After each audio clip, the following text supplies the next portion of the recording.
Guys, it's Antoinette and welcome back to my channel. Now I've got another great video for you in line with personal development and all of that. Now, although I've touched on this in my priority video, now that we've kind of looked at distraction killers, it's a good time for us to focus on time management.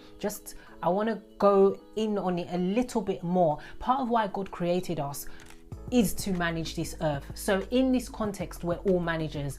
And so I really do truly believe that deep down, if we want to, we can be better managers of our time. And I'm definitely a work in progress with this. But as I've mentioned in my productivity video, I've learned that finding the right system and the right tools that work with this system can drastically increase your productivity and efficiency when it comes to time management. If you haven't already watched my productivity video, I suggest that you do so after watching this, because the two videos just go hand in hand with each other. Time management, productivity, it's overlapping.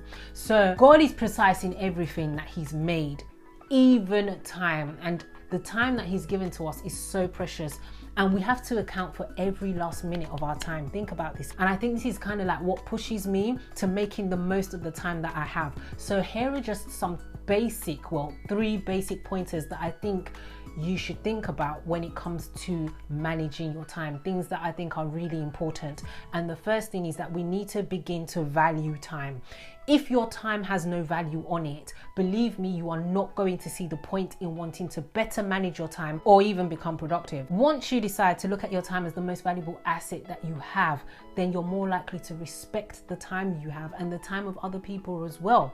So you begin to ask yourself questions like, is this activity that I'm doing or this event that I want to go to, is it in any way beneficial for me at this time? And if the answer is no, I'll take a pass. This is how I am right now. And my next point is, don't be a pessimist.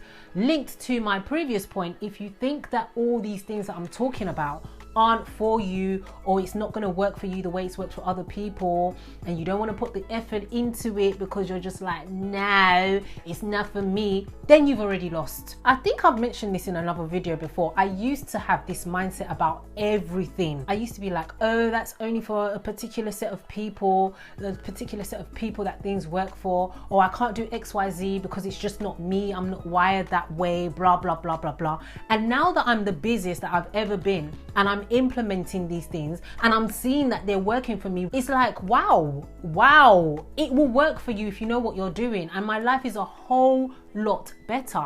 And I think it simply comes down to the fact that I decided to stop making excuses and just do things differently, do things that I haven't tried before. And now that I'm seeing that they are actually working, I don't have that excuse that, okay, I'm just not wired that way, or this is not going to work for me. Why is it not going to work for me if I haven't tried it before? That's why I always say, don't knock something that you haven't tried. I see that all time and time again. I'll say no, and then I try it and it works. And the final point is, use the best tools for you. As I mentioned again in the productivity video, find a method that will allow you to effectively plan your time regardless of the format. So however you're going to do it, if it's written down, if it's digitally, if it's with a planner, if it's bullet journaling, whatever it is, whatever works for you. I know I mentioned that stuff like bullet journaling don't work for me, but it doesn't mean it's not going to work for you. I personally use Google Calendar because I find it to be the most effective method that works for me. So find what works for you and use it, max it out.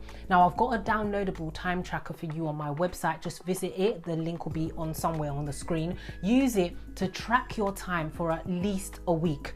It will give you kind of like a screenshot into what you're actually doing with your time, and then it will help you to begin to plan and properly schedule. It will let you know where you need to make necessary adjustments, where you're just wasting time. So I would highly recommend you go and download it and use it to your advantage. Everyone wants success and good for their lives, but are you willing to pay the price? That's the question you need to ask yourself.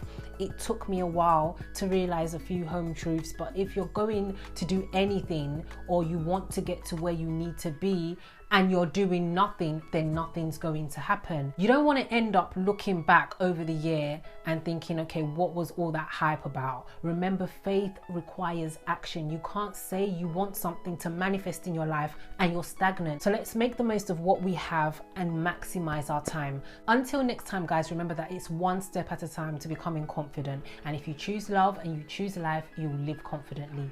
Bye for now.